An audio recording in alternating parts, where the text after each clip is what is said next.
بسم اللہ الرحمن الرحیم۔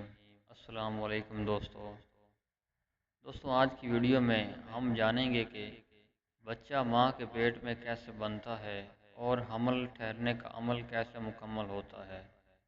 تو ویڈیو آخر تک ضرور دیکھیں، اور اگر چینل پر نئے ہیں تو چینل کو سبسکرائب ضرور کر دینا۔ دوستوں، ایک ہزار ویوز ویڈیو پر آتے ہیں لیکن چینل کو سبسکرائب کوئی نہیں کرتا۔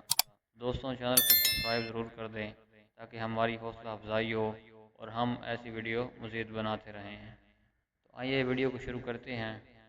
سب سے پہلے سیکشن 1 میں ہم بات کریں گے کہ مرد اور عورت کا تعلق۔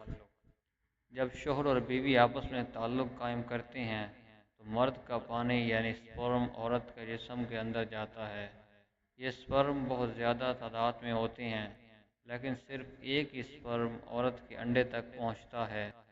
جیسے ہی سپرم اور انڈا آپس میں ملتے ہیں، بچہ بننے کا عمل شروع ہو جاتا ہے۔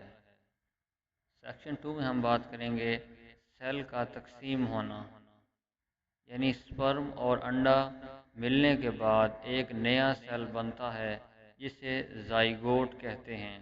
یہ سیل بار بار تقسیم ہو کر چھوٹے چھوٹے خلیے بناتا ہے۔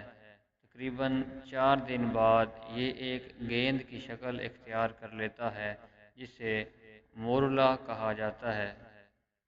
سیکشن 3 میں ہم بات کریں گے کہ رحم میں بچے کا جمنا۔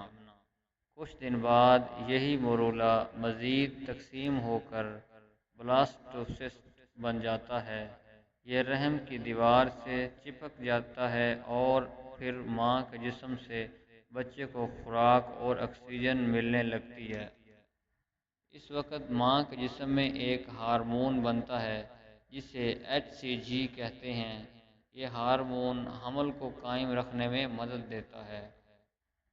سیکشن 4 میں بچے کی بناوٹ۔ اب بلاسٹوسسٹ کے خلیے الگ الگ چیزیں بناتے ہیں۔ کوئی ہڈی بناتا ہے، کوئی دل بناتا ہے، کوئی آنکھ اور کوئی دوسرا عضو۔ بچہ ماں کے خون سے آکسیجن اور کھانے کی چیزیں لیتا ہے۔ یہ کام ایک خاص نالی سے ہوتا ہے جسے پلینٹا کہتے ہیں۔ سیکشن 5 میں ہم بات کریں گے کہ بچے کی پیدائش کیسے ہوتی ہے۔ 9 مہینے بعد جب بچہ مکمل بن جاتا ہے تو ماں کو درد شروع ہوتا ہے۔ اسے لیبر پین کہا جاتا ہے۔ درد کے دوران بھی بچے کو ماں کے خون سے آکسیجن اور خوراک ملتی رہتی ہے۔ جب بچہ پیدا ہوتا ہے تو اس کی نالی کاٹ دی جاتی ہے اور یوں ایک نئی زندگی دنیا میں آ جاتی ہے۔